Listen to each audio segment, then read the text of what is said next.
it was just one of those things. Just one of those crazy things. Doris, o que é o transtorno bipolar?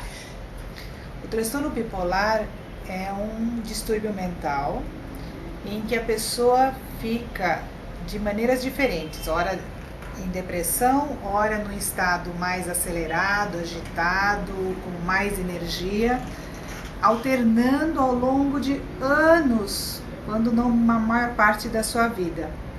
E essas alternâncias de humor, que podem ser no mesmo dia, que podem ser em determinadas épocas do ano, elas costumam se iniciar na adolescência, na infância ou na adolescência. Em geral começam com uma depressão, parece só depressão e não dá nem para diferenciar depressão unipolar, uma depressão simples, de uma depressão bipolar, mas elas costumam ser mais graves, então com mais ansiedade, com mais comorbidades, como no caso das comorbidades com alcoolismo e dependência de drogas, com mais tabagismo, com mais transtornos de ansiedade. Então costumam ser, é uma doença mais complexa, que ao longo da vida se associa com muitos outros problemas, não só psiquiátricos, mas também médicos, então com dores, com enxaquecas, com doenças autoimunes. Então, hoje em dia, a gente entende o transtorno bipolar como um problema médico mesmo. Sim, porque no transtorno bipolar existe também, nesse período mais de euforia, um aumento de impulsividade. Então, esse aumento de impulsividade vai para aumento de necessidade de beber ou de consumir drogas, para uma necessidade aumentada de gastos de consumo ou para um aumento de libido. Então, desde a pessoa ficar mais sedutora até ter necessidade franca de horas do dia de sexo, entendeu? Então, existe toda uma gama de intensidades variáveis de alteração nos impulsos. Os impulsos aumentam. Agora, é importante, nessa associação do aumento dos impulsos, essa consequência relacionada ao aumento da necessidade e da vontade de beber. Porque quando a pessoa está nesse período e ela aumenta a bebida, primeiro que ela aguenta muito mais do que os seus pares, sem aparentemente sentir nada. Ou então, na bebida, ela fica eufórica mais ainda. E daí ela se acha, ela conversa, ela fica muito mais falante, muito mais solta. Ela se sente muito bem e ela não percebe os riscos que ela corre, em geral. E o que acontece é que quando o alcoolismo se instala, ele é um problema grave associado ao transtorno bipolar, porque em geral a pessoa, por conta da própria bebida, faz com que os sintomas de bipolaridade piorem. Então o que acontece? A pessoa, na hora que ela bebe, ela até precisa beber porque ela se sente daí mais eufórica, ela se sente melhor, mas no dia seguinte vem uma ressaca, uma depressão, uma angústia, uma sensação de cansaço. E aí ela muda de fase? No mesmo dia. Ela muda de fase no mesmo dia. E daí mania é aquele quadro em que esses sintomas de agitação, de aceleração, de aumento de impulsos trouxe consequências negativas. Ou a pessoa ficou psicótica mesmo, ela saiu da realidade. Essa forma grave acontece em 1% da população geral. É pouco?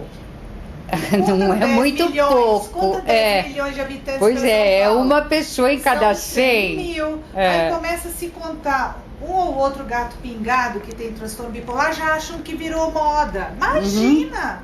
Se pelo menos está se começando a falar, dando nome aos bois hoje em dia, que uma série de alterações de comportamento, de distúrbios que fazem a pessoa ser crápula na vida, ser irritada, ser impaciente, criar dificuldades, cometer delitos, crimes, eventualmente é por conta do transtorno bipolar. Não digo que isso seja a maioria, mas essas também são consequências do transtorno bipolar.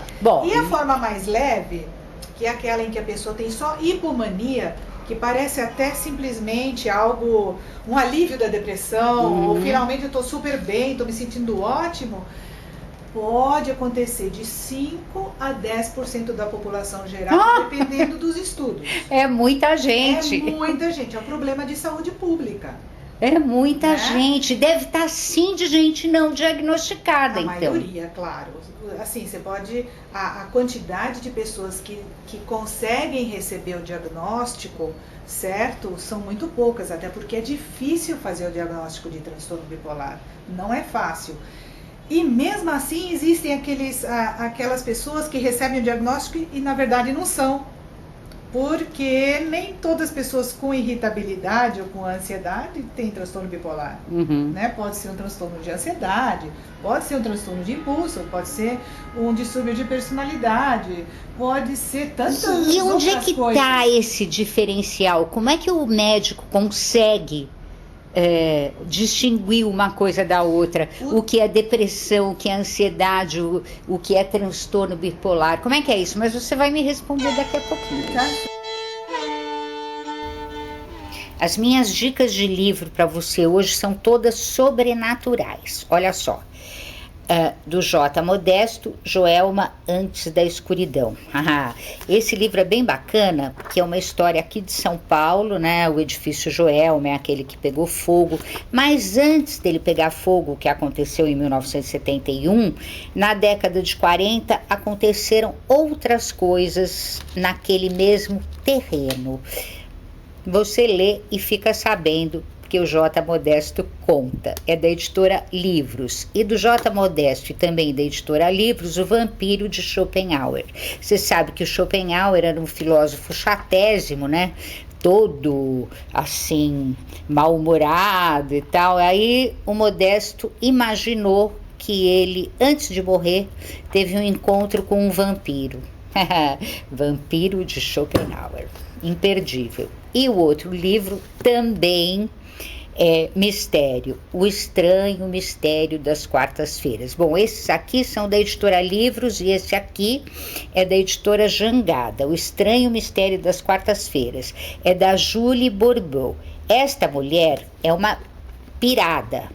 Ela já viveu 1000 aventuras no Himalaia, ela casou no alto do Himalaia, né? Já fez esporte radical, viagens de aventuras malucas e tal, e agora que ela tá casada, tem 2 filhos, tá com a vida mais sossegada, ela escreve as aventuras super malucas, ó. E esse livro é muito bacana, porque tem um mistério numa cidadezinha, que é onde mora o Max, que é o personagem principal, e lá tem um mistério, coisas estranhas que só acontecem às quartas-feiras, mas coisas muito estranhas, assim, o bolo pega fogo, aparece um gato dentro do aspirador de pó, enfim, tudo bem bacana, assim, bem interessante e bem surpreendente mesmo. Então tá aqui para você O Estranho Mistérios das Quartas-Feiras.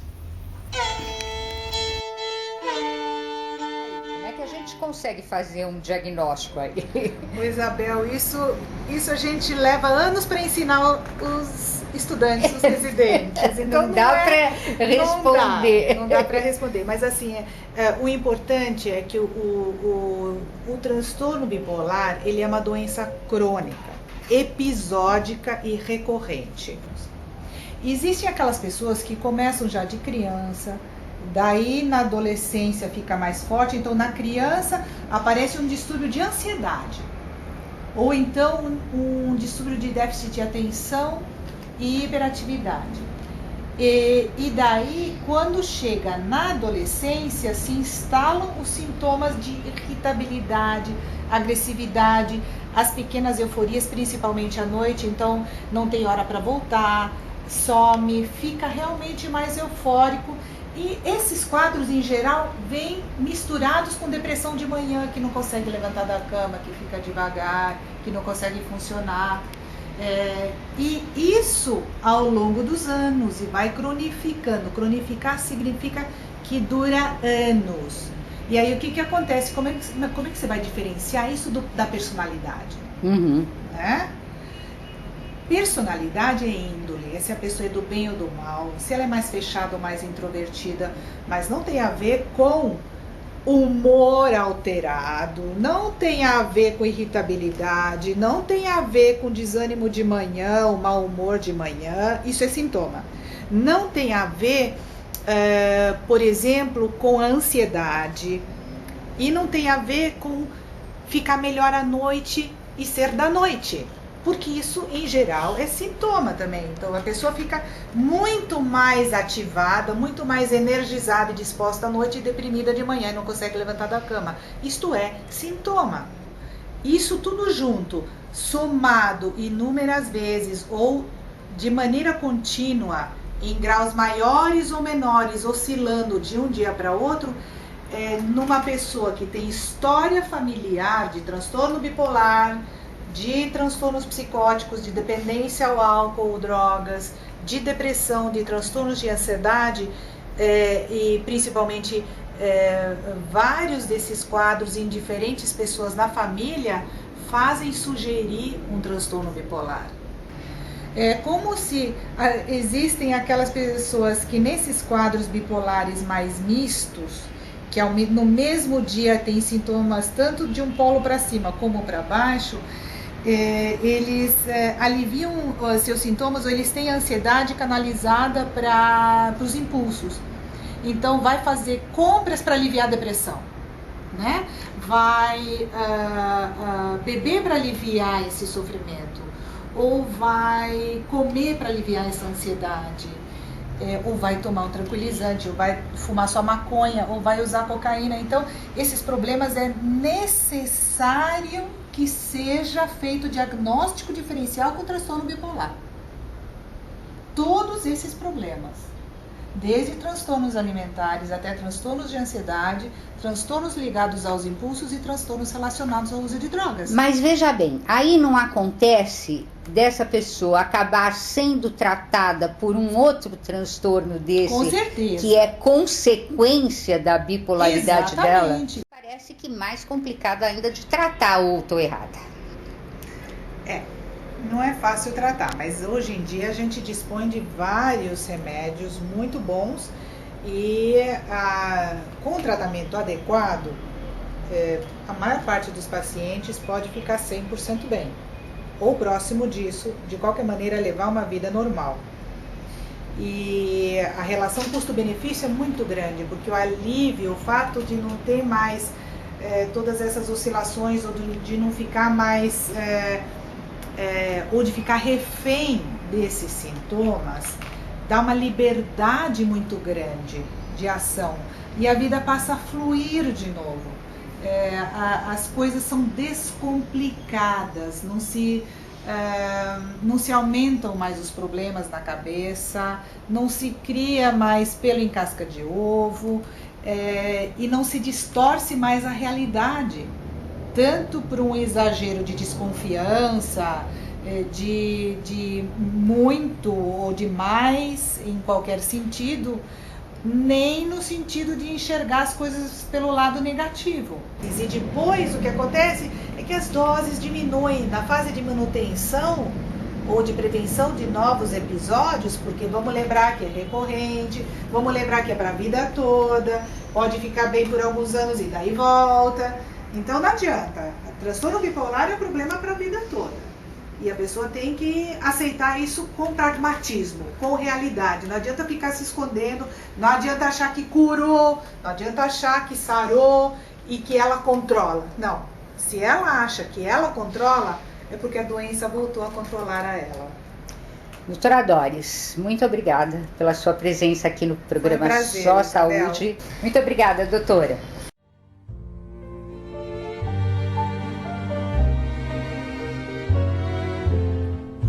Every time we say